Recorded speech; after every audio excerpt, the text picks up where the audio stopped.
Her family says Joanna Bird lived every day in terror in the weeks before she was allegedly stabbed to death by her ex-boyfriend. This mom of two knows exactly how that feels. Over the years, I've had knives put to my throat. I've had holes punched in the walls inches from my head. She's too frightened to give her name, so we'll call her Pamela. Police records show her ex-husband violated her order of protection against him at least 6 times since 2003. But with one exception, none of those violations got him more than 30 days in jail, and mostly no time at all. Around Halloween, he came to a friend's house.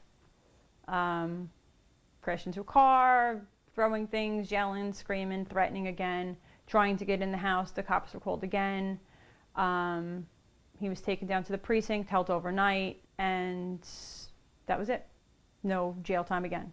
One of Pamela's worst moments was when her ex broke into the home and wrote angry messages in blood on the mirror and walls.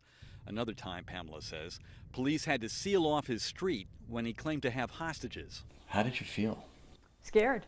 I was horrified. I was horrified for me. I was horrified for my kids. Do you feel you were protected by those orders of protection? No, not at all.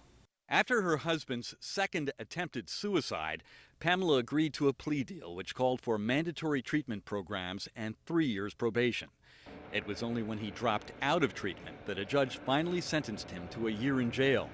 He served 7 months. Pamela's story is not unusual. Critics say that too often, serious charges of assault or criminal contempt are plea bargained or dismissed, resulting in little or no jail time. There could be a serious assault where she was injured, perhaps needed stitches or whatever, and that could be pled down to something called harassment, for example. And he could get an adjournment in contemplation of dismissal, and she could get a 1-year order of protection. So he beats her up, gets no jail time, and she gets a piece of paper saying he can't do it again.